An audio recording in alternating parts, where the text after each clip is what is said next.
ഞാൻ അല്പസമയം ധ്യാനത്തിനായി എടുത്തിരിക്കുന്ന തിരുവചനം വെളിപ്പാട് പുസ്തകം 3-ാമത്തെ അധ്യായം അതിൻ്റെ 8-ാമത്തെ വാക്യം ഇപ്രകാരം പറയുന്നു: ഞാൻ നിൻ്റെ പ്രവൃത്തി അറിയുന്നു.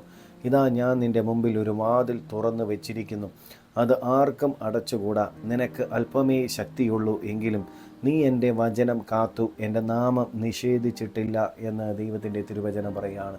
ഏറ്റവും അനുഗ്രഹിക്കപ്പെട്ട ഒരു വേദഭാഗമാണ് നമ്മൾ വായിച്ചു കേട്ടത്. ഈ വേദഭാഗത്തിൽ നമ്മൾ നോക്കുമ്പോൾ വെളിപ്പാട് പുസ്തകത്തിൽ ദൈവം തൻ്റെ ദൂതനോട് സംസാരിക്കുകയും ദൂതൻ മുഖാന്തരം സഭയ്ക്ക് പറയുന്നതായിട്ടുള്ള കാര്യമാണ് ഇവിടെ വെളിപ്പെടുത്തി തന്നിരിക്കുന്നത്. ഇവിടെ പറയുകയാണ്, ഞാൻ നിൻ്റെ പ്രവൃത്തി അറിയുന്നു എന്ന് ദൈവത്തിൻ്റെ തിരുവചനം പറയുന്നു. നമുക്കിത് പെട്ടെന്ന് വായിച്ചു കഴിഞ്ഞാൽ ഇത് നമുക്ക് മനസ്സിലാകുവാനായിട്ട് സാധ്യമല്ല. എന്നാൽ ദൈവം ഒരു കാര്യം അറിയുക എന്ന് പറയുന്നത് നിസ്സാരപ്പെട്ട ഒരു സംഗതിയല്ല. ദൈവം നമ്മുടെ ജീവിതത്തെ വിളിക്കുമ്പോൾ, വേർതിരിക്കുമ്പോഴൊക്കെ നമ്മളെ നന്നായി അറിയുന്ന ഒരു നല്ല ദൈവത്തിൻ്റെ മുമ്പാകെയാണ് നമ്മളായിരിക്കുന്നത്. അപ്പോൾ നമ്മളെ നിരീക്ഷിക്കുകയും നമ്മളെപ്പോഴും കൂടെയിരിക്കുകയും നമ്മെ സഹായിക്കുകയും നമ്മെ അംഗീകരിക്കുകയും നമ്മളെ ആശ്വസിപ്പിക്കുകയും വേദനിപ്പിക്കുന്ന അവസ്ഥകളിൽ നിന്ന് വിടുവിക്കുകയും ചെയ്യുന്ന ഒരു നല്ല ദൈവമുണ്ട് എന്ന് നമ്മളെപ്പോഴും തിരിച്ചറിയണം. ആ ദൈവമാണ് പറയുന്നത്, നിൻ്റെ പ്രവൃത്തികളെ ഞാൻ അറിയുന്നു. നമ്മൾ വിവിധ തരത്തിലുള്ള പ്രവൃത്തികൾ ഈ ഭൂമിയിൽ നമ്മൾ ആയിരിക്കുമ്പോൾ നമ്മൾ ചെയ്യാറുണ്ട്. അതിൽ നല്ല പ്രവൃത്തിയുണ്ട്, ചീത്ത പ്രവൃത്തികളുണ്ട്. എന്നാൽ കർത്താവ് പറയുകയാണ്, ഞാൻ നിൻ്റെ പ്രവൃത്തികളെ അറിയുകയാണ്. ലോകം കാണാത്തതും മനസ്സിലാക്കാൻ പറ്റാത്ത വിവിധ കഷ്ടപ്പാടുകൾ, വേദനകൾ, ദുഃഖങ്ങൾ, നിരാശകളിലൂടെയൊക്കെ നമ്മൾ കടന്നു പോകുമ്പോഴും നമ്മെ കാണുന്ന കണ്ണുള്ള നല്ല ദൈവം നമ്മോട് പറയുന്ന നമ്മുടെ പ്രവൃത്തികളെ അറിയുന്ന ദൈവമാണ്. ഈ രാത്രികാലം ഞാൻ നിങ്ങളെ എടുത്ത ഒരു ദൈവിക ദൂത് ഞാൻ വിളിച്ചു പറയാം. നമ്മെ തിരിച്ചറിയുകയും നന്നായി മനസ്സിലാക്കുകയും ചെയ്യുന്ന ആ നല്ല ദൈവത്തിൻ്റെ മുമ്പാകെ നമ്മളായിരിക്കുന്നത് കൊണ്ട് നമ്മുടെ ഭാരങ്ങളും വേദനകളൊന്നും നമ്മളെ തന്നെ വയ്ക്കാതെ അത് യേശുവിൻ്റെ കരത്തിലേക്ക് നമുക്ക് ഈ രാത്രികാലം നമുക്ക് സമർപ്പിക്കാമോ? നന്നായി അറിയുന്ന, മനസ്സിലാക്കുന്ന നല്ല ദൈവം. ഒരുപക്ഷെ നമ്മുടെ ഭാര്യയ്ക്ക് മനസ്സിലാക്കാൻ പറ്റില്ല, ഭർത്താവിനെ മനസ്സിലാക്കാൻ പറ്റത്തില്ല, കുഞ്ഞുങ്ങൾക്ക് മനസ്സിലാക്കാൻ പറ്റില്ല, അപ്പനും അമ്മയ്ക്ക് മനസ്സിലാക്കാൻ പറ്റത്തില്ല. എന്നാൽ നന്നായി മനസ്സിലാക്കുന്ന നല്ല ദൈവം നമ്മോട് പറയുകയാണ്, ഞാൻ നിൻ്റെ പ്രവർത്തികളെ അറിയുന്നു. സങ്കീർത്തനങ്ങളുടെ പുസ്തകം 131-2-3 പഠിക്കുമ്പോൾ കാണുവാനായിട്ട് സാധ്യമാണ്. നിൻ്റെ ഇരിപ്പും നടപ്പും ഒക്കെ അറിയുന്നു, നിൻ്റെ നിരൂപണം ഞാൻ ദൂരത്ത് നിന്നുകൊണ്ട് അറിയുന്നു. നമ്മൾ ചിന്തിക്കുന്ന കാര്യങ്ങൾ വരെയും നന്നായിട്ട് അറിയുന്ന ദൈവമാണ്. നമ്മൾ എന്ത് ചിന്തിക്കുന്നു, എന്ത് വേണ്ടാത്തതാണ് ചിന്തിക്കുന്നത്, നല്ല കാര്യങ്ങളാണോ ചിന്തിക്കുന്നതെല്ലാം ദൈവത്തിന് നല്ല നിശ്ചയമുണ്ട്. മത്തായി എഴുതിയ സുവിശേഷം 6-ാം അധ്യായം 4-ാമത്തെ വാക്യത്തിൽ പറയുകയാണ്, രഹസ്യത്തിൽ കാണുന്ന പിതാവ് നിനക്ക് പ്രതിഫലം തരും. ഹല്ലേലൂയ. രഹസ്യത്തിൽ കാണുന്ന പിതാവാണ്. നമ്മൾ രഹസ്യം ചെയ്യുന്ന കാര്യങ്ങൾ ആരും കാണുന്നില്ല എന്ന് ഒരുപക്ഷെ നമ്മൾ ചിന്തിക്കുമ്പോൾ ദൈവം നമ്മോട് ദൈവത്തിൻ്റെ വചനത്തിലൂടെ ഓർമ്മിപ്പിക്കുകയാണ്, നമ്മെ കാണുന്ന നല്ല ദൈവമുണ്ട്, രഹസ്യത്തിലും നമ്മെ അറിയുന്ന ദൈവമുണ്ട്. അയ്യോബ് തൻ്റെ അനുഭവത്തിൽ നിന്നുകൊണ്ട് പറയുകയാണ്, അയ്യോബ് 23:10 പറയുന്നു, ഞാൻ നടക്കുന്ന വഴി അവൻ അറിയുന്നു. അവൻ എന്നെ ശോധന ചെയ്താൽ ഞാൻ പൊന്നുപോലെ പുറത്ത് വരും. നടക്കുന്ന വഴികൾ വരെ ഇയ്യോബിന് അറിയാമായിരുന്നു. ഇയ്യോബിൻ്റെ ജീവിതത്തിലുള്ള സകല കാര്യങ്ങളും നന്നായി അറിയുന്ന ദൈവമുണ്ട് എന്ന് ഇയ്യോബിന് നല്ല നിശ്ചയമുണ്ട്. കഷ്ടപ്പാടുകളുടെ മധ്യത്തിലും വേദനകളുടെ മധ്യത്തിലും നിരാശകളുടെ മധ്യത്തിലും കുടുംബക്കാരെല്ലാം തള്ളിക്കളയുമ്പോഴും ഇയ്യോബിന് നല്ല നിശ്ചയമുണ്ട്. കാര്യം തന്നെ സ്നേഹിക്കുന്ന, തന്നെ അറിയുന്ന, മനസ്സിലാക്കുന്ന നല്ല ഒരു ദൈവം തന്നോട് കൂടെ ഉണ്ട് എന്ന് ദൈവത്തിൻ്റെ തിരുവചനം പഠിക്കുമ്പോൾ നമുക്ക് കാണുവാനായിട്ട് സാധ്യമാണ്. നമ്മൾ വേദപുസ്തകത്തിൽ നമ്മളായിരിക്കുമ്പോൾ, നമ്മൾ വേദപുസ്തകം പഠിക്കുമ്പോൾ ഈ ദാവീദിനെ പറ്റി നമുക്ക് കാണുവാനായിട്ട് സാധ്യമാണ്. ദാവീദ് തൻ്റെ യിശായിയുടെ മക്കളിൽ വെച്ച് തന്നെ എല്ലാവരും വിസ്മരിച്ച് കളഞ്ഞ സമയത്ത് വയലിൽ താൻ ആടുകളെ മേയിച്ചു കൊണ്ട് നടക്കുന്ന ഒരു ചെറുപ്പക്കാരനായിരിക്കുന്ന ഒരു കാലഘട്ടത്തിൽ തന്നെ നോക്കുവാനോ തന്നെ ശ്രദ്ധിക്കാനോ ഒരപ്പനും അമ്മയും തന്നെ കരുതിയിരുന്നില്ല, നന്നായിട്ട് നോക്കിയിരുന്നില്ല. താൻ രാവിലെ ആകുമ്പോൾ ആട് മേയ്ക്കുവാനായിട്ട് പോകും, രാത്രിയാകുമ്പോൾ വരും. ഈ ആടുകളെ കൊണ്ടാണ് വരുന്നത്. അപ്പൻ കൊടുത്തതായ ആടുകളെ വിശ്വസ്തയോടെ പരിപാലിച്ചതായ ആ വ്യക്തി, ആ ചെറുബാലൻ തൻ്റെ ആടിനെ കൊല്ലുവാൻ പലപ്പോഴും കരടിയും സിംഹവും ഒക്കെ വരുമ്പോൾ, വന്യമൃഗങ്ങൾ വരുമ്പോൾ അതിനെയൊക്കെ കീറിക്കളഞ്ഞ് അതിനെയെല്ലാം ആട്ടിപ്പായിച്ച് അതിൻ്റെ വിശ്വസ്തയോടെ ആ ആടുകളെ, അപ്പൻ്റെ ആടുകളെ മേയിച്ചതായിട്ടുള്ള ദാവീദിനെ കണ്ട ഒരു നല്ല ദൈവമുണ്ട്. അവനെ ഉയർത്തി മാനിക്കുകയും ആ വിശ്വസ്തത പിന്നത്തേതിൽ ദൈവം അംഗീകരിക്കുകയും ചെയ്ത ആ നല്ല ദൈവമാണ് നമ്മോട് പറയുന്നത്, ഇതാ ഞാൻ നിൻ്റെ മുമ്പിൽ ഒരു വാതിൽ തുറന്നു വച്ചിരിക്കുന്നു, അതാർക്കും ആർക്കും അടച്ചുകൂടാ. ഹല്ലേലൂയ. ഈ രാത്രി ആ ദൂത് ഹല്ലേലൂയ ഞാൻ നിങ്ങളുടെ അടുത്ത് വീണ്ടും പറയും. ദൈവം തുറന്നു കഴിഞ്ഞാൽ ഒരു വാതിലും എന്ത് ചെയ്യില്ല, ആർക്കും അടയ്ക്കുവാനായിട്ട് പറ്റത്തില്ല. ഈ രാത്രി എൻ്റെ ദൈവത്തിൻ്റെ വചനം അത് തന്നെയാണ്. ഹല്ലേലൂയ. ഹല്ലേലൂയ. ദൈവത്തിൻ്റെ തുറക്കപ്പെട്ട വാതിൽ. ദൈവം നമുക്ക് വേണ്ടി ഒരു വാതിൽ തുറന്നു കഴിഞ്ഞാൽ അത് നമുക്ക് ആർക്കും അടയ്ക്കാൻ പറ്റില്ല. ഒരു മനുഷ്യനും അടയ്ക്കാൻ പറ്റില്ല. ഒരു പിശാചിനും അടയ്ക്കുവാനായിട്ട് സാധ്യമല്ല. ദൈവത്തിൻ്റെ തിരുവചനം പറയുന്നത് എങ്ങനെയാണ് ഹല്ലേലൂയ ദൈവം നമുക്ക് വേണ്ടി വാതിലുകളെ തുറക്കുന്നത്. ദൈവം നമ്മുടെ വിശ്വസ്തത കണ്ടിട്ടാണ് പലപ്പോഴും നമ്മുടെ ജീവിതത്തിൽ വാതിലുകളെ തുറക്കുന്നത്. ദൈവത്തിൻ്റെ വചനം പഠിക്കുമ്പോൾ നമുക്ക് വ്യക്തമായി നമുക്ക് മനസ്സിലാകുവാനായിട്ട് സാധ്യമാണ്. ദൈവം നമുക്ക് തരുന്നതായിട്ടുള്ള അവസരങ്ങൾ, ദൈവം നമുക്ക് തരുന്നതായിട്ടുള്ള കാര്യങ്ങൾ, ദൈവവചനം, ഇതിലെല്ലാം ദൈവം നമ്മെ ആക്കിയിരിക്കുന്ന മേഖലകളിൽ നമ്മൾ വിശ്വസ്തരാണ് എങ്കിൽ നിശ്ചയമായി ദൈവം നമുക്ക് വേണ്ടി വാതിലുകളെ തുറക്കുന്ന നല്ല ദൈവമാണ്. ദൈവത്തിൻ്റെ തിരുവചനം പറയുന്ന യെശയ്യാ പ്രവാചകൻ്റെ പുസ്തകം 22:22 പറയുന്നു, ദാവീദിൻ്റെ ഹല്ലേലൂയ ഗൃഹത്തിൻ്റെ താക്കോൽ അവൻ്റെ തോളിൽ വയ്ക്കും, അവൻ തുറന്നാൾ ആർക്കും അടയ്ക്കുകയില്ല, അവൻ അടച്ചാൽ ആരും തുറക്കുകയില്ല എന്ന് ദൈവത്തിൻ്റെ തിരുവചനം പറയുകയാണ്. ഹല്ലേലൂയ. അവിടെയും നമുക്ക് കാണുവാനായിട്ട് സാധ്യമാണ്. അവിടെ ദൈവത്തിൻ്റെ പരമാധികാരം നമുക്ക് കാണാം. അത് ദൈവം തുറന്നു കഴിഞ്ഞാൽ എന്ത് ചെയ്യാൻ പറ്റില്ല, ഒരു മനുഷ്യനും അടയ്ക്കുവാനായിട്ട് സാധ്യമല്ല. ആർക്കും ഒരു വാതിൽ ഹല്ലേലൂയ തുറക്കുവാൻ പറ്റത്തില്ല എന്ന് നമ്മൾ തിരിച്ചറിയണം. മനുഷ്യൻ തുറക്കുന്ന വാതിലുകൾ എത്രത്തോളം നമുക്ക് പോകാൻ പറ്റുമെന്ന് നമുക്കറിയില്ല. ദൈവം തുറന്നാൽ മാത്രമേ ആ വാതിലൂടെ മുമ്പോട്ട് പോകാൻ പറ്റത്തുള്ളൂ. ഒരു വിശ്വാസിയുടെ ജീവിതത്തിൽ ഹല്ലേലൂയ ദൈവമാണ് വാതിൽ തുറക്കേണ്ടത്. ഹല്ലേലൂയ. പലപ്പോഴും മനുഷ്യരുടെ മുമ്പിൽ ചെന്ന് കൈനീട്ടാറുണ്ട് ഒരു വാതിലിന് വേണ്ടി, അല്ലെങ്കിൽ ഒരു വഴി തുറക്കുവാൻ വേണ്ടിയിട്ട് പലപ്പോഴും നമ്മൾ പോയി യാചിക്കാറുണ്ട്. അവസരങ്ങൾക്ക് വേണ്ടി വാതിലുകൾ മുട്ടി തുറക്കാറുണ്ട്. പലപ്പോഴും അതൊന്നും നമ്മൾ ആഗ്രഹിക്കുന്നത് പോലെ പലപ്പോഴും തുറന്നു വരാറില്ല. പക്ഷേ നിരാശപ്പെടരുത്, യേശുവിൻ്റെ മുഖത്തേക്ക് മാത്രം നോക്കുക. ദൈവത്തിൻ്റെ തിരുവചനം പറയുമ്പോൾ ഹല്ലേലൂയ വെളിപ്പാട് പുസ്തകത്തിൽ 4:1 പറയുന്നു, അതിനുശേഷം ഞാൻ നോക്കിയപ്പോൾ സ്വർഗത്തിൽ ഒരു വാതിൽ തുറന്നിരിക്കുന്നത് കണ്ടപ്പോൾ. ദൈവം നമുക്ക് ഭൂമിയിൽ മാത്രമല്ല സ്വർഗത്തിലും വാതിലുകളെ തുറക്കുന്ന ദൈവമാണ്. നമ്മുടെ ആത്മീയ ജീവിതത്തിനകത്തും പലരും വാതിലുകളെ അടയ്ക്കുവാൻ അടച്ചു കളയുമ്പോൾ, പിശാചുകൾ വാതിലുകൾ അടയ്ക്കുമ്പോൾ നമുക്ക് വേണ്ടി ദൈവം പല വാതിലുകൾ തുറക്കുന്ന ദൈവമാണ്. നമ്മുടെ ജീവിതത്തിൽ വാതിലുകളെ ഈ രാത്രികാല പിശാച് അടച്ചിട്ടുണ്ടെങ്കിൽ ഞാൻ ആത്മാവിൽ ഒരു ദൂത് വിളിച്ച് പറയാം, ദൈവം നമുക്ക് വേണ്ടി വാതിലുകളെ തുറക്കാനായിട്ട് പോവുകയാണ്. ദൈവവചനത്തിൽ വിശ്വസിച്ച് കഴിഞ്ഞാൽ ദൈവത്തിൻ്റെ വചനത്തിൻ്റെ ശക്തി നിങ്ങളുടെ ജീവിതത്തിൽ വെളിപ്പെട്ട് വരും. നിങ്ങൾക്ക് വേണ്ടി ദൈവം വാതിലുകളെ തുറക്കും. ആർക്കും അത് അടയ്ക്കാൻ പറ്റാത്ത തരത്തിലുള്ള ഹല്ലേലൂയ വാതിലുകളെ ദൈവം തുറക്കും. ദൈവം തുറക്കുമ്പോൾ അടഞ്ഞു കിടക്കുന്ന വാതിലുകളെയാണ് ദൈവം തുറക്കുന്നത്.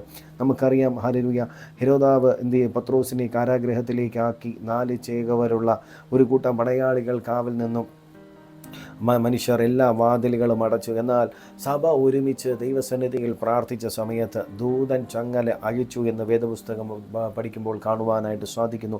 ഇരുമ്പ് വാതിൽ തനിയെ തുറന്നു. നോക്കുക, ഇരുമ്പ് വാതിൽ ഈ തനിയെ തുറക്കുകയാണ്. ഹല്ലേലൂയ. ദൈവം പത്രോസിനെ കാരാഗൃഹത്തിൽ വെച്ച് അടച്ചിടുമ്പോൾ അവിടെ വാതിലുകളെ തുറക്കുന്നതായ ഒരു ദൈവം. ഹല്ലേലൂയ.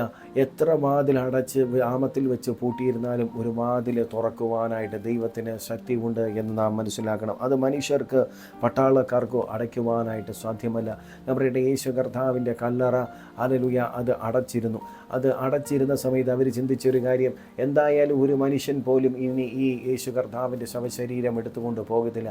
അതിന് ചുറ്റും പടയാളികൾ നിന്നു, കാവൽക്കാർ കാവൽ നിന്നു. ആ വാതിൽ, ഗുഹയുടെ വാതിൽ അടച്ച് ലോക്ക് ചെയ്ത് ഇതാ സീൽ വെച്ച്, റോമൻ സീൽ വെച്ച് മുദ്ര വെച്ചിരിക്കുമ്പോൾ ഞാൻ പറയട്ടെ, ദൈവത്തിൻ്റെ ആത്മാവിൻ്റെ ശക്തിയാൽ ആ വാതിൽ തള്ളി തുറക്കപ്പെടുവാനിടയായി തീർന്നു. ഇതുപോലെയാണ് ഒരു വിശ്വാസിയുടെ ജീവിതത്തിലും. പിശാചി എത്ര തന്നെ മുദ്ര വെച്ചിരുന്നാലും, പിശാചി എത്ര തന്നെ വാതിലുകൾ അടച്ചു വെച്ചിരുന്നാലും, ദൈവം നമുക്ക് വേണ്ടി വാതിൽ തുറന്നു കഴിഞ്ഞാൽ ഒരു മനുഷ്യനും അത് അടയ്ക്കുവാനായിട്ട് സാധ്യമല്ല എന്ന് ദൈവത്തിൻ്റെ തിരുവചനം പഠിക്കുമ്പോൾ കാണുവാനായിട്ട് സാധ്യമാണ്. പലപ്പോഴും നമുക്ക് ഈ വാതിൽ ദൈവത്തിൻ്റെ തിരുവചനത്തിൽ വായിക്കുമ്പോൾ കാണുവാനായിട്ട് സാധ്യമാണ്. ഈ വാതിൽ തുറക്കുന്ന വ്യക്തിക്ക് പലപ്പോഴും ശക്തി ഉണ്ടാകണമെന്നില്ല. അവിടെ പറയുന്ന ഒരു കാര്യമുണ്ട്, നിനക്ക് അല്പമേ ശക്തിയുള്ളൂ, എങ്കിലും നീ എൻ്റെ വചനം കാത്തു. നമുക്ക് അല്പമേ ശക്തി ഉണ്ടായിരുന്നുള്ളൂ. ഹല്ലേലൂയ. ശക്തി എന്ന് ഇവിടെ ഉദ്ദേശിക്കുന്ന ഹല്ലേലൂയ നമുക്ക് നമ്മുടെ ആത്മീയ ജീവിതം മുമ്പോട്ട് പോകണമെങ്കിലോ അല്ലെങ്കിൽ ഭൗതികമായ ജീവിതം മുമ്പോട്ട് പോകാൻ നമുക്കൊരു ശക്തി നമുക്ക് ആവശ്യമാണ്. അകത്തെ മനുഷ്യനിൽ ശക്തി വേണം, പുറമേ മനുഷ്യനും നമ്മൾ ശക്തി വേണം. ഈ ശക്തി നമുക്ക് അല്പമേ ശക്തി ഉള്ളൂ. പല കാര്യങ്ങൾ നമുക്ക് ചില കാര്യങ്ങളെ തുറക്കുവാനായിട്ട് നമുക്ക് ശക്തി ഉണ്ടായിരിക്കുകയില്ല. പക്ഷേ അത് പലപ്പോഴും നമ്മുടെ കുറവുകൾ കാരണം, വേദനകൾ കാരണം, പ്രയാസങ്ങൾ കാരണം നമ്മൾ മാനസികമായി നമ്മൾ അനുഭവിക്കുന്ന പിരിമുറുക്കങ്ങളുണ്ട്, നമ്മൾ മാനസികമായി അനുഭവിക്കുന്ന വേദനകളുണ്ട്, നിരാശകൾ നമ്മുടെ ജീവിതത്തിലുണ്ട്, മുമ്പോട്ട് പോകാൻ പറ്റാത്ത തരത്തിലുള്ള മുറിവുകൾ നമ്മുടെ ജീവിതത്തിലുണ്ട്. ഇതെല്ലാം നമ്മുടെ ശക്തിയെ ചോർത്തി കളയാറുണ്ട്. പലപ്പോഴും വാക്കുകൾ കൊണ്ട് മുറിവേൽക്കുമ്പോൾ നമ്മുടെ ശക്തി ചോർന്നു പോകാറുണ്ട്. യാക്കോബിനെ പറ്റി പറയുന്നു, യാക്കോബ് ഒരു പുഴുവിനെ പറ്റിയാണ് ഉപമിച്ചിരിക്കുന്നത്. പുഴുവായ യാക്കോബെ, അല്ലെങ്കിൽ അവൻ അത്രത്തോളമേ ശക്തിയുള്ളൂ. നമുക്കറിയാം, ഒരു പുഴുവിനെ ഒരു വിരൽ വെച്ച് ഒരു കുത്തു വെച്ച് കൊടുത്താൽ അത് പെട്ടെന്ന് ചത്തുപോകാനിടയായി. അത്രമാത്രം ശക്തിയില്ലാത്ത ഒരു ചെറിയ ഒരു പുഴുവായിട്ടാണ് യാക്കോബിനെ പറ്റി പറയുന്നത്. എന്നാൽ യാക്കോബിനെ ദൈവം എടുക്കുമ്പോൾ, അല്ലെങ്കിൽ യാക്കോബിൻ്റെ അവസ്ഥയെ ദൈവം മാറ്റി, അവനെ ദൈവം ഇസ്രായേലാക്കി മാറ്റുകയാണ്. ഹല്ലേലൂയ. ദൈവം നമ്മുടെ കഴിവിലോ നമ്മുടെ ശക്തിയിലോ നമ്മുടെ ബലത്തിലോ അല്ല ദൈവം പ്രവർത്തിക്കുന്നത്, ദൈവത്തിൻ്റെ കൃപയിലാണ് എന്ന് നമ്മൾ തിരിച്ചറിയേണ്ടത് ആവശ്യമാണ്. നമ്മൾ ചിന്തിക്കും നമ്മുടെ ശക്തിയിലാണ്, നമ്മുടെ ബലം കൊണ്ടാണ്, നമുക്ക് ചില അവസരങ്ങളൊക്കെ നമുക്ക് കിട്ടുമ്പോൾ, നമുക്ക് ചില വാതിലൊക്കെ തുറക്കുമ്പോൾ പലപ്പോഴും നമുക്കത് ഭയങ്കര എക്സൈറ്റ്മെൻ്റ് ആണ്. നമ്മൾ ചില കാര്യങ്ങളൊക്കെ ചെയ്യുമ്പോൾ നമ്മളെന്തോ വലിയ സംഭവമായെന്നൊക്കെ നമുക്ക് ചിന്ത തോന്നും.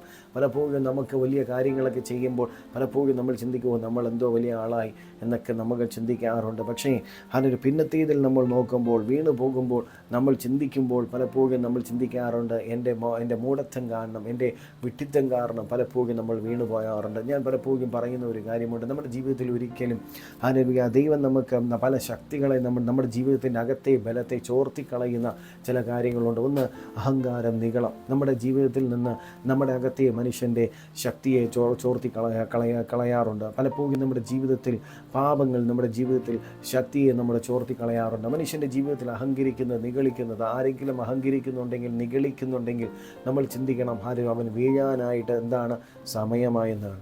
അത് ആത്മീയ നിഗളം, സ്പിരിച്വൽ പ്രൈഡ് ആകട്ടെ, ഇല്ല എങ്കിൽ ഭൗതികമായ അഹങ്കാരങ്ങൾ, നിഗളമാകട്ടെ, എന്ത് തന്നെ ആയിരുന്നാലും അഹങ്കാരങ്ങൾ, നിഗളം ഒരിക്കലും ദൈവം ഇഷ്ടപ്പെടുന്നില്ല. അത് വീഴ്ചയ്ക്ക് മുമ്പുള്ള അഹങ്കാരമാണ്, അല്ലെങ്കിൽ വീഴ്ചയ്ക്ക് മുമ്പ് പിന്നത്തേതിൽ വരുന്നതാണ് അഹങ്കാരം. അഹങ്കാരം വന്നു കഴിഞ്ഞാൽ നിശ്ചയമായി വീണുപോകാനിടയായിത്തീരും. രണ്ട്, നമ്മുടെ ജീവിതത്തിൽ വരുന്നതായ പാപം നമ്മുടെ ജീവിതത്തിലുള്ള ശക്തിയെ ചോർത്തിക്കളയാനിടയായിത്തീരും. പൈശാചിക പദ്ധതികൾ നമ്മുടെ ജീവിതത്തിൽ നിന്ന് ശക്തിയെ എത്രത്തോളം ചോർത്താൻ പറ്റുമോ, പ്രാർത്ഥനയില്ലായ്മ, ദൈവവചനത്തെ ധ്യാനിക്കാൻ പറ്റാത്തത്, നമ്മുടെ ജീവിതത്തിലുള്ള പ്രതിസന്ധികൾ പലപ്പോഴും നമ്മുടെ ജീവിതത്തിൽ ശക്തിയെ ചോർത്തിക്കളയാറുണ്ട്. എനിക്കറിയുന്ന ഒരു കുടുംബമുണ്ട്. അവരെപ്പോഴും എന്ത് കാര്യം ചെയ്താലും എപ്പോഴും പ്രവാചകന്മാരോട് ആലോചന ചോദിച്ചിട്ട് മാത്രമേ ചെയ്യാറുള്ളൂ. ഞാൻ എത്ര തന്നെ അവർക്ക് പറഞ്ഞു കൊടുത്താൽ അവർക്ക് മനസ്സിലാകത്തില്ല. നമ്മൾ പറയാറുണ്ട്, നിങ്ങൾ പ്രാർത്ഥിക്കുക, ദൈവം നിങ്ങളുടെ അടുത്ത് സംസാരിക്കും. നിങ്ങൾ ദൈവത്തെ ആരാധിക്കുക, ദൈവവചനം പഠിക്കുക, ദൈവവചനത്തിലൂടെ നിങ്ങളോട് ഇടപെടും. അതിൽ നിങ്ങളൊരു മനുഷ്യൻ്റെ മുമ്പിൽ പോയി നിങ്ങൾ ആശ്രയിക്കരുത് എന്നെപ്പോഴും പറഞ്ഞു കൊടുത്താലും പിന്നത്തേതിൽ അവർ പോകും. കാര്യം, അവർക്ക് പ്രാർത്ഥിക്കാൻ സമയമില്ല, അവർക്ക് ആരാധിക്കാൻ സമയമില്ല. ആരെങ്കിലും പ്രാർത്ഥിച്ച് ഒരു വെളിപ്പാട് പറയുകയാണെങ്കിൽ അതുവഴി സഞ്ചരിക്കാൻ അവർക്ക് ഭയങ്കര ഇഷ്ടമാണ്. എൻ്റെ പറയുന്നതായ ഒരു സ്നേഹിതൻ പലപ്പോഴും അവരെടുക്കുന്നതായ തീരുമാനങ്ങൾ എപ്പോഴും ഒരു പ്രവാചകൻ പറഞ്ഞാൽ മാത്രമേ അവർക്ക് തീരുമാനമെടുക്കാൻ പറ്റത്തുള്ളൂ. ചെറിയ കാര്യങ്ങൾ വരെയും ദൈവത്തിൻ്റെ ആലോചന ചോദിക്കാറുണ്ട്. ഈ പ്രവാചകന്മാർ പലതും നാല് പേരോട് പ്രവാചകന്മാരോട് ചോദിച്ച 4 പേര് 4 കാര്യങ്ങൾ പറയാറുണ്ട്. പലപ്പോഴും എന്നെ വിളിച്ച് ചോദിക്കാറുണ്ട്. അപ്പോൾ ഞാൻ പറയും, നിങ്ങൾ പ്രാർത്ഥിക്കൂ, ദൈവം നിങ്ങളോട് ഇടപെടും. നമ്മുടെ ദൈവം നമ്മോട് സംസാരിക്കുന്ന ദൈവമാണ്. ദൈവം പറയാത്ത കാര്യങ്ങൾ നിങ്ങൾ പറയരുത്. ദൈവം എൻ്റെ അടുത്ത് പറഞ്ഞു എന്ന് പറഞ്ഞുകൊണ്ട് പലരും പറയുന്നത് ഞാൻ കേട്ടിട്ടുണ്ട്. കുറച്ച് ദിവസം മുമ്പ് ഒരാൾ പറയുകയാണ്, ദൈവത്തിൻ്റെ ആത്മാവിനോട് ഇങ്ങനെ പറഞ്ഞു, അങ്ങനെ പറഞ്ഞു എന്ന് പറഞ്ഞുകൊണ്ട് പറയുകയാണ്. കേൾക്കുമ്പോൾ നമുക്കറിയാം ദൈവം എന്ത് സംസാരിക്കുമെന്നും ദൈവം ആരാണെന്നും ദൈവത്തെക്കുറിച്ചുള്ള തിരിച്ചറിവ് നമുക്കുള്ളത് കൊണ്ട് ദൈവം എങ്ങനെയൊക്കെ സംസാരിക്കുമെന്ന് നമുക്കറിയാനായിട്ട് സാധ്യമാണ്. അപ്പോൾ പലപ്പോഴും ഇത് അറിഞ്ഞുകൂടാത്ത വ്യക്തികൾ ചിന്തിക്കും, ഇവരോട് ദൈവം ഭയങ്കരമായിട്ടാണല്ലോ സംസാരിക്കുന്നത്, എന്നോട് ദൈവം സംസാരിക്കുന്നില്ല എന്ന്.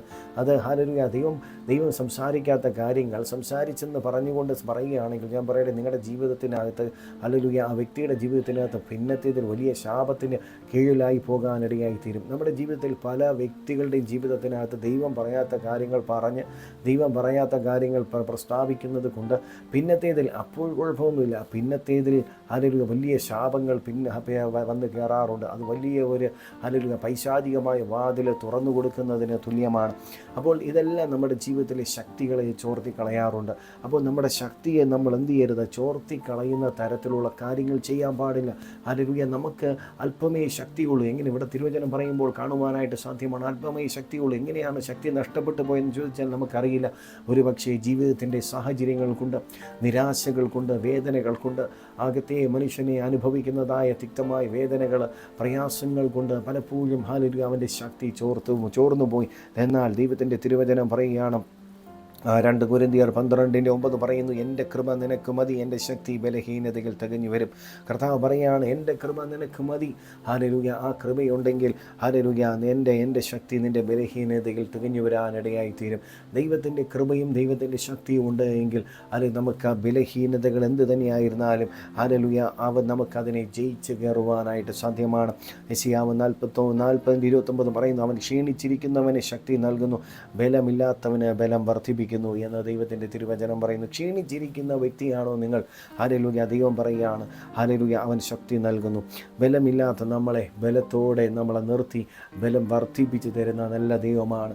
നമ്മുടെ അകത്തെ മനുഷ്യനിൽ ബലം പകർന്ന് ശക്തി തന്ന് നമ്മുടെ മുമ്പോട്ടുള്ള വിശ്വാസ ജീവിതത്തെ മുമ്പോട്ട് പോകുവാൻ നമ്മളെ ദൈവം ഇടയാക്കും, നമ്മളെ സഹായിക്കും. അതിനായി ദൈവത്തിൻ്റെ മുമ്പാകെയാണ് നമ്മളായിരിക്കുന്നത്. തിരുവചനത്തിൽ പറയുന്നു, സഖറിയാവ് 4:6 പറയുന്നു, സൈന്യത്താലല്ല ശക്തിയാലല്ല എൻ്റെ ആത്മാവിനാലത്രേ. സൈന്യബലം കൊണ്ട് നമുക്ക് നേടാൻ പറ്റില്ല, ശക്തിയാലും പറ്റില്ല, മറിച്ച് പരിശുദ്ധാത്മാവിനാലാണ് ഹല്ലേലൂയ ദൈവത്തിൻ്റെ ശക്തി നമുക്ക് പ്രാപിക്കാനായിട്ട് പറ്റുന്നത്.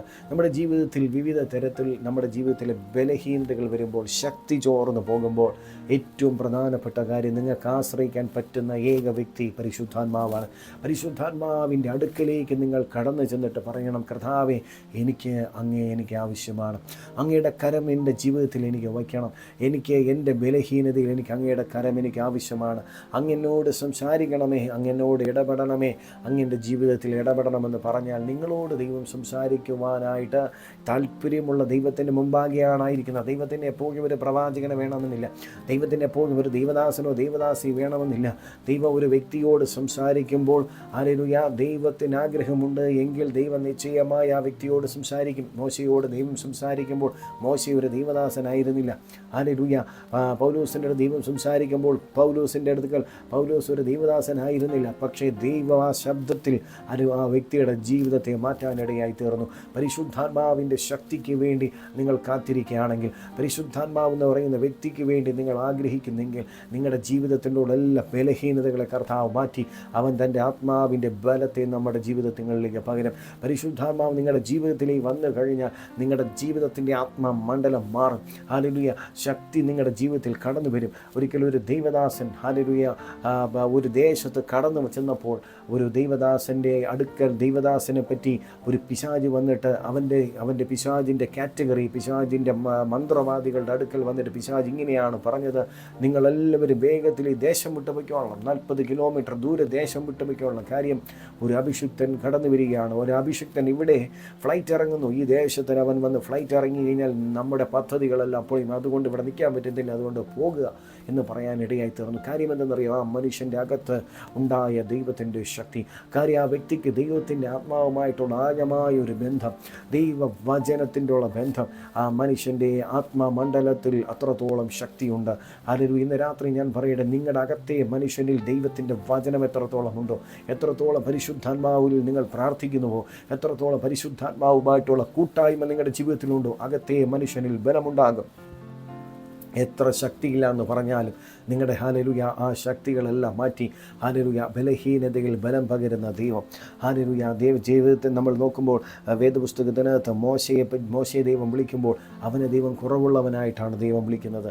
നമ്മളെ ദൈവം കുറവുള്ളവരായിട്ടാണ് ദൈവം വിളിച്ചത്. പക്ഷേ കുറവ് തീർത്ത് നമ്മളെ ഹല്ലേലൂയ കുറവ് തീർത്ത് വരുന്ന കുറവ് മാറ്റി അവനെ ബലഹീനതകളെ മാറ്റി നല്ല ഒരു വ്യക്തിയാക്കി മാറ്റുന്ന ഒരു ദൈവമുണ്ട്. ഇവിടെ മോശയുടെ ജീവിതത്തിൽ നോക്കുമ്പോൾ മോശ ദൈവത്തോട് പറയുകയാണ്, കർത്താവേ, എനിക്ക് സംസാരശേഷിയില്ലാത്ത വിക്കനായ ഒരു വ്യക്തിയാണ്.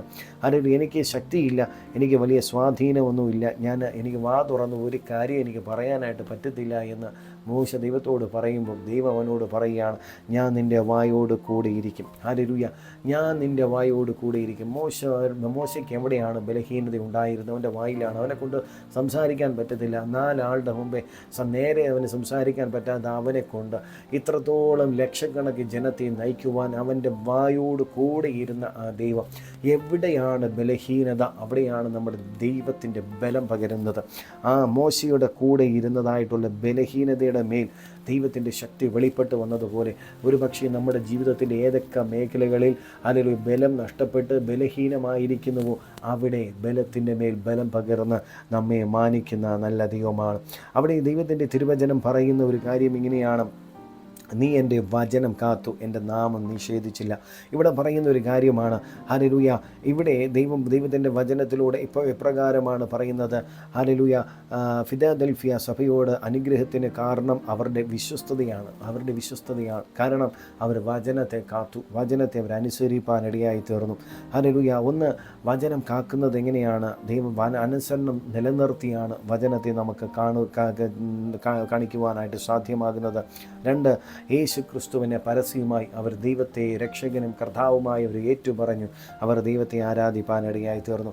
ദൈവത്തിൻ്റെ നാമത്തെ അവരെന്ത് ചെയ്തില്ല? അവർ ത്യജിച്ച് കളഞ്ഞില്ല. ആ നാമത്തിന് വേണ്ടി സഹിക്കുവാൻ കഠിന വേദനകളും ശോധനകളിലൊക്കെ കൂടെ കടന്നു പോകുമ്പോൾ ഈ ദൈവം കൊള്ളത്തില്ല എന്ന് പറഞ്ഞുകൊണ്ട് വിട്ടേച്ച് ഓടാതെ ആ ദൈവത്തിൻ്റെ മുമ്പാകെ വിശ്വസ്തയോടെ സ്നേഹത്തോടെ ഏത് പ്രതികൂലങ്ങളും ഏത് പ്രതിസന്ധികൾ വരുമ്പോൾ പ്രശ്നങ്ങൾ വരുമ്പോൾ അവിടെ വിട്ടേച്ച് പോകാതെ ആ ദൈവത്തിൻ്റെ സന്നിധിയിൽ വിശ്വസ്തരായി നിൽക്കുവാൻ തക്കവണ്ണം ദൈവം ഇടയാക്കി.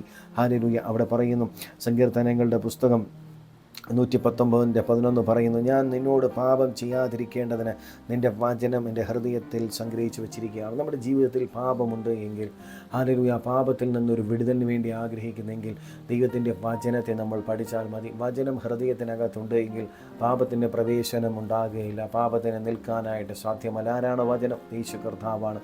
അപ്പോൾ വചനം നമ്മൾ വായിക്കുകയും പഠിക്കുകയും ധ്യാനിക്കുകയും വചനം ഹൃദയത്തിൻ്റെ പലകയിൽ നമ്മൾ എഴുതപ്പെടുകയും ചെയ്തു കഴിഞ്ഞാൽ ഹല്ലേലൂയ, പാപത്തിന് നിൽക്കുവാനായിട്ട് സാധ്യമല്ല.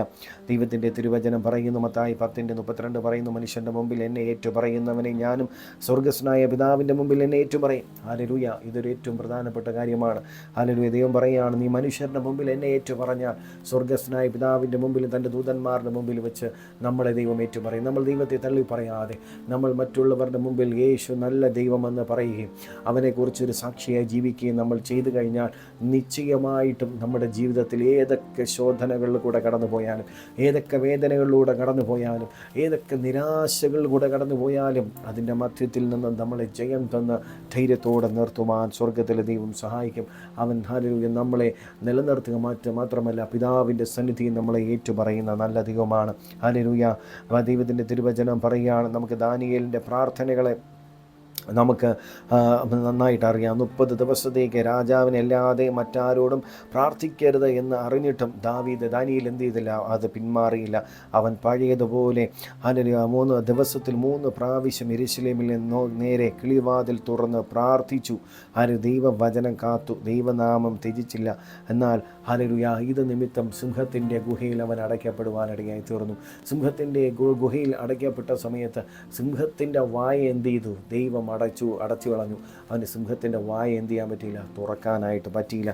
കാര്യം എന്തെന്നറിയാമോ? അവൻ ദൈവസന്നിധിയിൽ വിശ്വസ്തനായിരുന്നത് കൊണ്ട് പിശാചിന് വാ തുറക്കാൻ പറ്റാതെ വണ്ണം, അല്ലെങ്കിൽ പിശാചിൻ്റെ പദ്ധതികൾ തന്ത്രങ്ങളൊന്നും ഹല്ലേലൂയ പറ്റാതെ വണ്ണം, അതൊന്നും ഏശാതെ വണ്ണം ദൈവം അവനെ കാക്കുകയും പരിപാലിക്കുകയും ചെയ്യാനിടയായി തീർന്നു. നമ്മുടെ ജീവിതത്തിനകത്തും വാതിലുകളെ തുറന്നു തരുന്ന നല്ല ദൈവത്തിൻ്റെ മുമ്പാകെയാണ് നമ്മളായിരിക്കുന്നത്. പല വാതിലിന് വേണ്ടി നമ്മൾ മുട്ടുന്ന വ്യക്തികളാണ്. ഒരുപക്ഷെ സാമ്പത്തികമായ മേഖലകൾക്ക് വേണ്ടി, ഒരു ജോലിക്ക് വേണ്ടി, കുടുംബജീവിതത്തിന് വേണ്ടി, അല്ലെങ്കിൽ വിവാഹത്തിന് വേണ്ടി, അല്ലെങ്കിൽ മറ്റുള്ള എന്തെങ്കിലും വിഷയത്തിന് കരുതി വാതിലുകളെ നമ്മൾ മുട്ടുന്ന വ്യക്തികളാണ്. പക്ഷേ വാതിലുകളെ മുട്ടുമ്പോൾ നമ്മൾ ചിന്തിക്കണം, ദൈവത്തിൻ്റെ മുമ്പാകെ നമ്മൾ വാതിലിനെ മുട്ടണം. രണ്ട് തരത്തിലുള്ള വാതിലുണ്ട്. ഒന്ന് നമുക്ക് വേണ്ടി ദൈവം വാതിലുകളെ തുറക്കുന്ന ദൈവമാണ്. എന്നാൽ ദൈവം വേറൊരു ഭാഗത്ത് പറയുന്നത്, ഞാൻ വാതിൽക്കൽ നിന്ന് മുട്ടുകയാണ്.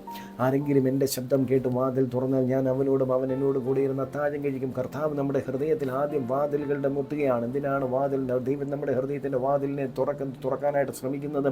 കർത്താവ് നമ്മെ വിളിക്കുകയാണ് ദൈവവുമായിട്ടുള്ള ബന്ധത്തിലേക്ക്, ദൈവവുമായിട്ടുള്ള ആഴമായ സ്നേഹത്തിലേക്ക്, ദൈവം നമ്മെ കൂട്ടായ്മയിലേക്ക് ദൈവം നമ്മെ വിളിക്കുകയാണ്. ആ ഒരു സ്നേഹബന്ധത്തിലേക്ക്, നമ്മുടെ ജീവിതത്തിലേക്ക്, ദൈവത്തിൻ്റെ ആത്മാവുമായിട്ടുള്ള സ്നേഹബന്ധത്തിലേക്ക് കടന്നു വരുവാൻ നീ നല്ല ദൈവം നമ്മെ ഇടയാക്കട്ടെ. നമ്മുടെ ജീവിതത്തിൽ വാതിലുകളെ തുറക്കണമെന്ന് ആഗ്രഹമുണ്ടോ? നമ്മൾ കേട്ടതുപോലെ നമുക്ക് ഒരുപക്ഷെ അല്പമേ ശക്തിയുള്ളൂ. എന്നാൽ ഹല്ലേലൂയ, ബലഹീനതകൾ പറഞ്ഞുകൊണ്ട് നിരാശപ്പെട്ട് ഭാരപ്പെട്ട് വേദനയോടെ കരഞ്ഞുകൊണ്ടായിരിക്കാതെ നമ്മൾ യേശുവിൻ്റെ മുഖത്തേക്ക് ഈ രാത്രികാലം നോക്കാമോ?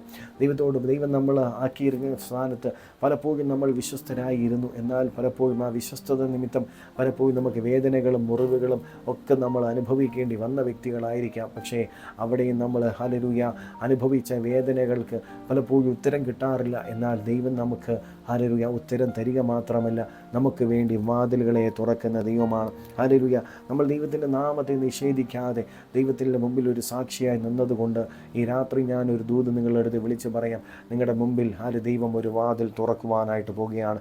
ഹല്ലേലൂയ, ദൈവത്തിൻ്റെ തിരുവചനം പറയും, ഞാൻ നിൻ്റെ മുമ്പിൽ ഒരു വാതിൽ തുറന്ന് വച്ചിരിക്കുന്നു, അതാർക്കും ആർക്കും അടച്ചുകൂടാ.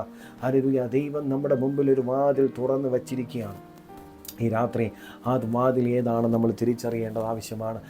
ദൈവം നമുക്ക് തുറന്നു വച്ചിരിക്കുന്ന വാതിലുകളെ കാണുവാൻ നമ്മുടെ ഹൃദയത്തിൻ്റെ കണ്ണുകളെ നമുക്ക് ഇന്ന് രാത്രികാലം തുറക്കാമോ? പരിശുദ്ധാത്മാവാൻ ദൈവം നമ്മുടെ ഹൃദയത്തിൻ്റെ കാതുകളെ തുറക്കുവാൻ, ആ ഹൃദയത്തിൻ്റെ കണ്ണുകൾ പ്രകാശിപ്പിക്കുവാൻ, ആ ദൈവത്തിൻ്റെ ശക്തി നമ്മുടെ ജീവിതത്തിൽ വെളിപ്പെട്ട് വരുവാൻ, ദൈവവുമായിട്ടുള്ള ബന്ധം നമ്മുടെ ജീവിതത്തിൽ ഉണ്ടാകുവാൻ, സകല പ്രതികൂലങ്ങളും പ്രതിസന്ധികളും നമ്മുടെ ജീവിതത്തിൽ നിന്ന് ഹല്ലേലൂയ വിട്ടുമാറി നമുക്ക് ദൈവവുമായിട്ടുള്ള ബന്ധത്തിലേക്ക് കടന്നു വരുമ്പോൾ ഈ വാതിലുകളെ ദൈവം തുറന്നു തരുന്ന ദൈവമാണ്. ഞാൻ പറയട്ടെ, മുമ്പേ അവൻ്റെ രാജ്യവും നീതി അന്വേഷിക്കണം. മുമ്പേ നിങ്ങൾ രാജ്യവും നീതി അന്വേഷിക്കുമ്പോൾ ദൈവം നമുക്ക് വേണ്ടി വഴികളെ തുറക്കും, വാതിലുകളെ തുറക്കും. ഞാൻ നേരത്തെ പറഞ്ഞുവല്ലോ, ആരുടെ മുമ്പാകെ ചെന്ന് കൈനീട്ടുവാനോ യാചിക്കുവാനോ, ഹല്ലേലൂയ, ആരുടെ മുമ്പിൽ പോയി ഹല്ലേലൂയ നിങ്ങൾ മനുഷ്യൻ്റെ മുമ്പിൽ നിങ്ങൾ ആശ്രയിക്കരുത്. ദൈവം ആഗ്രഹിക്കുന്ന കാര്യം മനുഷ്യൻ്റെ മുമ്പിൽ എന്ത് ചെയ്യരുത്, നിങ്ങൾ ആശ്രയിക്കരുതെന്നാണ്. മനുഷ്യരിൽ ആശ്രയിക്കുന്നവൻ ശപിക്കപ്പെട്ടവനെന്നാണ് ദൈവത്തിൻ്റെ തിരുവചനം പറയുന്നത്. നമ്മൾ ദൈവത്തിലല്ലാതെ ഒരു വ്യക്തിയിൽ ആശ്രയിക്കുന്നത് ദൈവത്തിന് ഇഷ്ടമുള്ള കാര്യമല്ല. ആയതുകൊണ്ട് ഈ നല്ല ദിവസം നമ്മൾ എന്ത് ചെയ്യണം? യേശുവിൽ തന്നെ നമ്മൾ ആശ്രയിക്കണം. അതൊരു നല്ല ഒരു ശീലമാണ്. നമുക്ക് ദൈവത്തിൽ ആശ്രയിക്കണം. എന്ത് കാര്യം ചെയ്താലും നമ്മൾ ദൈവവുമായിട്ടുള്ള ബന്ധത്തിൽ, പരിശുദ്ധാത്മാവുമായിട്ടുള്ള ബന്ധത്തിൽ നമ്മളായിരുന്നാൽ, ആ ബന്ധത്തിൽ നമ്മൾ ദൈവവചന പ്രകാരം നമ്മുടെ ജീവിതത്തെ നമ്മൾ ക്രമീകരിക്കാൻ ശ്രമിച്ചാൽ, പ്രാർത്ഥനയും ആരാധനയും നമ്മുടെ ജീവിതത്തിൽ ഉണ്ടായാൽ, ഞാൻ പറയട്ടെ, ദൈവം തക്കതായ സമയത്ത് വാതിലുകളെ നമുക്ക് വേണ്ടി തുറക്കും. എന്നാൽ ഇവിടെ രാത്രികാലം ദൈവം നമ്മൾ കേട്ട വചനം പറയുന്നു, വാതിൽ തുറന്ന് വച്ച് കഴിഞ്ഞു. ഹല്ലേലൂയ, അത് ആർക്കും അടയ്ക്കാൻ പറ്റത്തില്ല. ഹല്ലേലൂയ, ദൈവം വാതിൽ തുറക്കുന്ന സമയത്ത് അവിടെയുള്ള നമ്മൾ നേരത്തെ കേട്ടതുപോലെ പത്രോസിൻ്റെ ജീവിതത്തിനകത്ത് ആ കാരാഗ്രഹത്തിൻ്റെ വാതിലുകളെ ദൈവം തുറന്നപ്പോൾ അതിൻ്റെ അടിസ്ഥാനങ്ങൾ അവരെ ഇളകിപ്പോകാനിടയായി തീർന്നു. ശത്രു അടച്ചിരുന്നതായിട്ടുള്ള വാതിലുകളെ ദൈവം തകർത്തെറിഞ്ഞുകൊണ്ട് ദൈവം നമുക്ക് വേണ്ടി വാതിലുകളെ തുറക്കുന്ന ദൈവമാണ്. ശത്രുവിൻ്റെ പദ്ധതികളെല്ലാം ദൈവം തകർത്തെറിയും. അവൻ്റെ പദ്ധതികളും തന്ത്രങ്ങളും അവൻ്റെ ഹല്ലേലൂയ ദുഷ്ടൻ്റെ മുഖങ്ങളും പൈശാചികമായ അവകാശങ്ങളെല്ലാം ദൈവം തകർത്തെറിഞ്ഞുകൊണ്ട് തൻ്റെ ആത്മശക്തി നമ്മുടെ മേൽ വെളിപ്പെട്ട് വരുവാനായിട്ട് ഈ രാത്രികാലം നമുക്ക് പ്രാർത്ഥിക്കാം. ദൈവത്തിൻ്റെ കരങ്ങളിലേക്ക് നിങ്ങളെ തന്നെ ഒന്ന് ഏൽപ്പിച്ചു കൊടുക്കാമോ? യേശുവേ, എനിക്ക് വേണ്ടി അങ്ങ് വാതിലുകളെ തുറന്നു വെച്ചിരിക്കുന്ന കൃപയ്ക്കായി നന്ദി. അത് കാണാൻ എൻ്റെ ഹൃദയത്തിൻ്റെ കണ്ണിനെ ഈ രാത്രികാലം തുറക്കണം. ഹൃദയത്തിൻ്റെ കാതുകളെ കർത്താവ് തുറക്കണമേ. എനിക്ക് വേണ്ടി വഴികളെ അങ്ങ് തുറക്കണമെന്ന് ദൈവസന്നിധിയിൽ ഒരു വാക്ക് പറയാമോ? ദൈവം നമുക്ക് വേണ്ടി അത്ഭുതങ്ങളെ പ്രവർത്തിക്കും. ദൈവം നമുക്ക് വേണ്ടി വാതിലുകളെ തുറക്കും. ദൈവം നമുക്ക് വേണ്ടി അത്ഭുതങ്ങളെ പ്രവർത്തിക്കും. ദൈവം നമുക്ക് വേണ്ടി ഹല്ലേലൂയ വഴികളും വാതിലുകളും തുറക്കുവാൻ തക്കവണ്ണം പരിശുദ്ധമാവാ ദൈവം നമ്മളെ ബലപ്പെടുത്തുവാനായിട്ട് നമ്മളെ തന്നെ താഴ്ത്തി ഏൽപ്പിച്ചുകൊണ്ട് ചില നിമിഷങ്ങൾ നമുക്ക് പ്രാർത്ഥിക്കാം. രാത്രികാലം ഹല്ലേലൂയ അടഞ്ഞു കിടക്കുന്ന വാതിലുകളെ ദൈവം തുറക്കും. ഈ ശബ്ദം ശ്രവിക്കുന്ന എല്ലാവരുടെയും ജീവിതത്തിനകത്ത് പിശാച് അടച്ചിരിക്കുന്ന വാതിലുകളെ തുറന്നു വരുവാനായി ഞാൻ പ്രാർത്ഥിക്കാനായിട്ട് പോവുകയാണ്. നിങ്ങളുടെ ജീവിതത്തിൽ ഏതൊക്കെ മേഖലകളിൽ പിശാച് വാതിലുകളെ അടച്ച് അനുഗ്രഹങ്ങളെ നന്മകളെ ഒതുക്കി ഹല്ലേലൂയ ദുഷ്ട പൈശാചിക ശക്തികൾ നിങ്ങളുടെ ജീവിതത്തെ ഒരു പരസ്യ പരസ്യ കോലമാക്കി നിർത്തുവാൻ പദ്ധതിയിടുമ്പോൾ ആരൊരു ദൈവത്തിൻ്റെ തിരുവചനം പറയുന്നു, ദൈവം നിങ്ങളെ വിശ്വസ്തരെന്ന് എണ്ണി ആരൊരു നിങ്ങൾക്ക് അല്പമേ ശക്തിയുള്ളതെന്ന് അറിഞ്ഞിട്ട് തൻ്റെ ആത്മാവിൻ്റെ ബലത്തെ തന്ന് നിങ്ങൾക്ക് വേണ്ടി ദൈവം വാതിലുകളെ ദൈവം തുറന്നു വെച്ചിരിക്കുകയാണ്. ഈ ദിവസങ്ങളിൽ അത് കാണുവാൻ തക്കവണ്ണം ഹൃദയത്തിൻ്റെ ദൃഷ്ടികൾ പ്രകാശിക്കുവാൻ, ഹൃദയത്തിൻ്റെ കണ്ണുകൾ പ്രകാശിക്കുവാൻ, ദൈവത്തിൻ്റെ ആത്മാവുമായിട്ടുള്ള ബന്ധത്തിലേക്കായിരിക്കാൻ, ദൈവവചനവുമായിട്ടുള്ള ബന്ധത്തിലായിരിക്കാൻ യേശുവിൻ്റെ നാമത്തിൽ കർത്താവിൻ്റെ വലിയ ഒരു വിടുതൽ ഈ രാത്രി ഈ ജനത്തിന് മേൽ അയക്കുവാനായി ഞങ്ങൾ പ്രാർത്ഥിക്കുകയാണ്. അവരുടെ ജീവിതത്തിൽ തടസ്സമായി നിൽക്കുന്ന നന്മകളെയും അനുഗ്രഹങ്ങളെയും ഉയർച്ചകളെയും ദൈവമായിട്ടുള്ള ബന്ധത്തിൽ തടസ്സമായി നിൽക്കുന്നതെല്ലാം അഴിഞ്ഞു മാറിപ്പോകട്ടെ. പിശാചിൻ്റെ പദ്ധതികൾ തകരട്ടെ, അന്ധകാരത്തിൻ്റെ കെട്ടുകൾ തകർന്നു പോകട്ടെ. ദൈവത്തിൻ്റെ ആത്മാവിൻ്റെ സ്വാതന്ത്ര്യം വ്യാപരിക്കട്ടെ. ദൈവത്തിൻ്റെ സമാധാനം ഈ രാത്രി യേശുവിൻ്റെ നാമത്തിൽ വെളിപ്പെട്ടു വരട്ടെ എന്ന് പ്രാർത്ഥിക്കുന്നു. രോഗങ്ങളെല്ലാം സൗഖ്യമാകട്ടെ, രോഗങ്ങൾ സൗഖ്യമാകട്ടെ, ബന്ധനങ്ങൾ അയ്യട്ടെ, വാതിലുകൾ തുറക്കട്ടെ. അടഞ്ഞു കിടക്കുന്ന ഒരുപക്ഷെ സാമ്പത്തികമായ മേഖലകൾ നിരാശയോടെ ഇരിക്കുന്ന എല്ലാവരുടെയും ജീവിതത്തിനകത്തുള്ള സാമ്പത്തിക മേഖലകളുള്ള വഴി തുറന്നു വരട്ടെ. കർത്താവ് യേശുവിൻ്റെ നാമത്തിൽ സാമ്പത്തികമായ ഒരു ബ്രേക്ക് ത്രൂ ഉണ്ടാകട്ടെ എന്ന് പ്രാർത്ഥിക്കുകയാണ്. ആത്മശക്തി വ്യാപരിക്കട്ടെ, പരിശുദ്ധാത്മാവിൻ്റെ ശക്തി യേശുവിൻ്റെ നാമത്തിൽ വെളിപ്പെട്ടു വരട്ടെ എന്ന് പ്രാർത്ഥിക്കുന്നു. ഈ രാത്രി ദൈവത്തിൻ്റെ സമാധാനം വ്യാപരിക്കണം. യേശുവിൻ്റെ അധികാരമുള്ള നാമത്തിൽ നിങ്ങൾ പ്രാർത്ഥിക്കുകയാണ്. നന്ദി പരിശുദ്ധാത്മാവേ, യേശുവിൻ്റെ നാമത്തിൽ എല്ലാ വാതിലുകളെ തുറക്കുന്നതിനായി നന്ദി. പ്രതികൂലങ്ങൾ പ്രതിസന്ധികൾ വരുമ്പോൾ നിരാശപ്പെട്ട് തളർന്നു പോകാതെ, മടുത്തു പോകാതെ, ക്ഷീണിച്ചു പോകാതെ യേശുവിൻ്റെ മുഖത്തേക്ക് മാത്രം നോക്കുവാനായിട്ടുള്ള കൃപ കർത്താവ് കൊടുക്കണമെന്ന് പ്രാർത്ഥിക്കുകയാണ്. കർത്താവ് ഈ രാത്രികാലം അത്ഭുതങ്ങളെ പ്രവർത്തിക്കുന്ന കൃപയ്ക്കായി നന്ദി. ഈ കർത്താവ് ശബ്ദം ശ്രവിക്കുന്ന എല്ലാവരുടെയും ജീവിതത്തിനകത്ത് വലിയ വിടുതലുകൾ അയക്കുന്നതിനായി നന്ദി പറയുകയാണ്. അവരുടെ ജീവിതത്തിൽ അത്ഭുതം പ്രവർത്തിക്കുന്നതിനോർത്ത് നന്ദി പറയുന്നു. വാതിലുകളെ തുറന്നു വച്ചിരിക്കുന്നതിനോർത്ത് നന്ദി. അവരങ്ങയുടെ നാമത്തെ അറിഞ്ഞുകൊണ്ട് അവരതിലേക്ക് പ്രവേശിപ്പാൻ അവരെ സഹായിക്കണം. എൻ്റെ യേശു എനിക്ക് വേണ്ടി അത്ഭുതം പ്രവർത്തിച്ചു, എനിക്കായി ഒരു വാതിൽ തുറന്നിരിക്കുന്നത് പറഞ്ഞ് സന്തോഷത്തോടെ കർത്താവിൽ പ്രവേശിപ്പാൻ സഹായിക്കണം. കർത്താവേ അവർ നിത്യതയിൽ ദൈവമായിട്ടുള്ള ബന്ധത്തിൽ നിത്യതയും അവർക്ക് അവകാശമായി ലഭിപ്പാൻ കർത്താവ് സഹായിക്കണം. ആരും നശിച്ചു പോകാതെ നിത്യജീവൻ അവകാശമായിരിക്കാൻ തക്കവണ്ണം സഹായിക്കണം. കർത്താവ് അങ്ങ് അനുൽക സ്വർഗത്തിലേക്കുള്ള വഴികൾ കർത്താവ് തുറന്നിട്ടിരിക്കുകയാണ്. ആ വാതിലുകളോട് ഞങ്ങൾക്ക് വേണ്ടി അങ്ങ് തുറന്ന ദൈവമാണ്. പിതാവായി ദൈവവുമായിട്ടുള്ള ബന്ധത്തിലേക്ക് ദൈവം ഒരു വഴി തുറന്ന് ഞങ്ങൾക്ക് വേണ്ടി അങ്ങ് കാൽവരി ക്രൂശിൽ പരമയാഗമായ ഒരു വഴി തുറന്ന് തന്നിരിക്കുകയാണ്. ആ വഴിയിലേക്ക് പ്രവേശിച്ചുകൊണ്ട് നിത്യരാജ്യത്തിന് അവകാശികളായി ഓഹരിക്കാരായി തീരുവാൻ അവരെയും കർത്താവ് ഈ ശബ്ദം ശ്രവിക്കുന്നവരുടെ ജീവിതങ്ങളെ അങ്ങ് ഒരുക്കണമേ, അതിനായി മാനിക്കണമെന്ന് പ്രാർത്ഥിക്കുന്നു. അങ്ങനെ ചെയ്യുന്നതിനോർത്ത് നന്ദി പറയുകയാണ്. ഒരു കർത്താവ് പിതാവിൻ്റെയും പുത്രൻ്റെയും പരിശുദ്ധാത്മാവിൻ്റെ അധികാരമുള്ള നാമത്തിലേക്ക് കടന്നു വന്നവരെ അനുഗ്രഹിച്ച് പ്രാർത്ഥിക്കുന്നു. ഈ ശബ്ദം ശ്രമിച്ച് എല്ലാവരെയും അനുഗ്രഹിച്ച് പ്രാർത്ഥിക്കുന്നു. അവർ മറ്റുള്ളവർക്കൊരു അനുഗ്രഹമായി തീരുവാൻ സഹായിക്കണമെന്ന് പ്രാർത്ഥിക്കുന്നു. പ്രാർത്ഥന കേട്ടിരിക്കാൻ നന്ദി. മാനവമഹത്വം കൊടുക്കുന്ന യേശുവിൻ നാമത്തിൽ തന്നെ. ആമേൻ, ആമേൻ, ആമേൻ. നിങ്ങൾക്ക് ആർക്കെങ്കിലും എന്തെങ്കിലും പ്രാർത്ഥനാ വിഷയങ്ങളോടെ ഞങ്ങൾ അറിയിക്കുക. ദൈവം ഏവരെയും സമൃദ്ധമായി അനുഗ്രഹിക്കട്ടെ. ആമേൻ. God bless U.